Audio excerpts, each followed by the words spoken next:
saddle off now. So these are the like little small mini hanger steaks just here, which are kind of a bit pointless on this. I'm just going to take them off.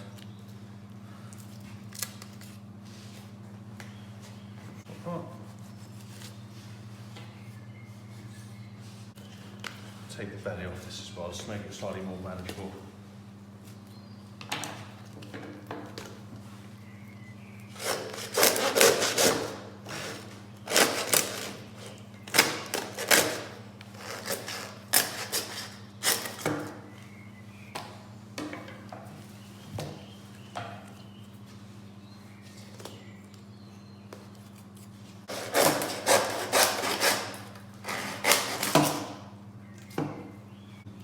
So what we've got here, so you can see, is your tenderloin fillets. These are traditionally what you get your sort of beef Wellington from, if you're obviously something significantly bigger, but on these they're pretty tiny. What I actually do with them with Roe is I sort of butterfly them out and have them like a steak sandwich. They start right up here. You can almost do most of this with your fingernails, so as soon as you start to feel the inside of the rib cage here, you're pretty much there. Just nick that bit of loin, which is frustrating. Get the knife right at the top here, down the inside of the cavity. That's one tenderloin fillet.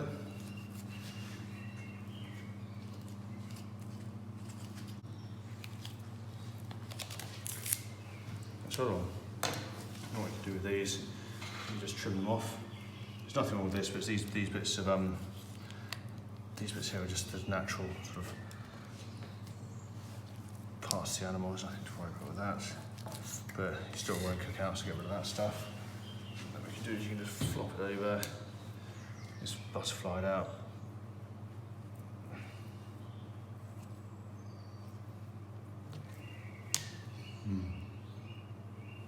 Just imagine that, just dry marinate some salt and pepper, beat it flat if you want to, it doesn't even need it.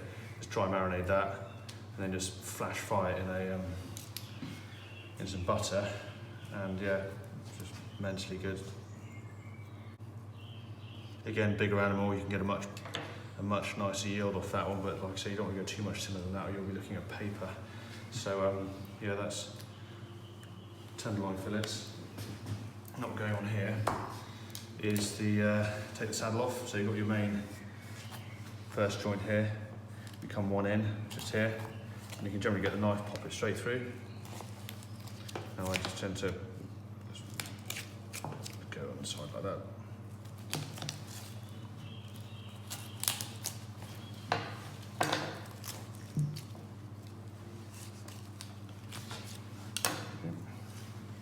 Just the saddle, like I say, tiny little thing, really not worth, you wouldn't really get cutlets off that. It'd be like the big ones on a rabbit. So we've got this is your like a saddle cap and the actual saddle here. What we're going to do is just run the knife down either side of the spine. You'll then, so I'll show you there's a little notch and then it goes down again. So nice sharp knife, right down the side of the spine, and again. Now we need a little notch here. See there's a notch there, and then it steps down. Get your knife down over that step, and you'll find you get a better yield off it. Just a little, so you come down the side of the spine there, little step, get down, and you've got another nice. As soon as you hear your knife tip running along the rib cage, you know you're not going to get any further. So just run gently across here.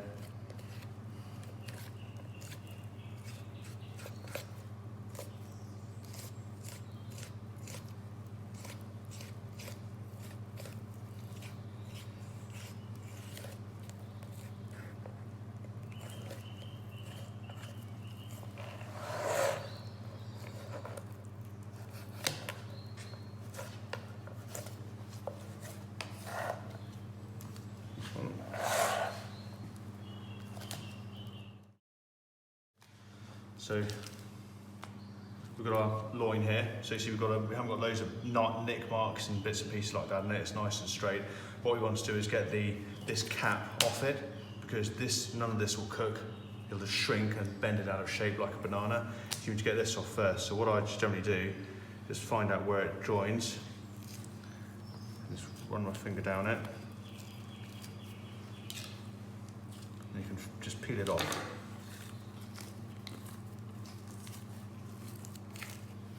Be careful you don't be too overzealous with it because you will tear it. But there you go, that's that bit off initially.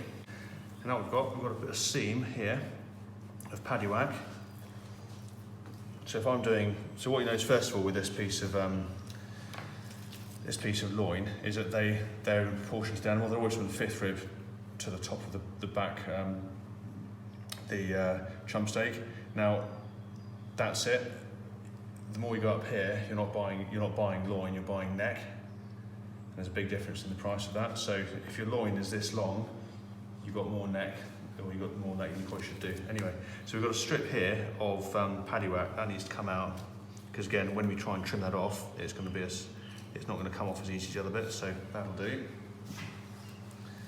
Now, all you do is take this piece here off.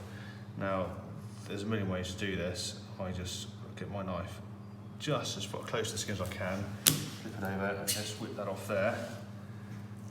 And I've come through there relatively easily. Get my knife here and just do that. And that's a nice clean loin, no nicks, no bumps, no anything. Okay, off there. Square the ends off, and there you go. Try this bit up here at the bottom. That's one, this is the one.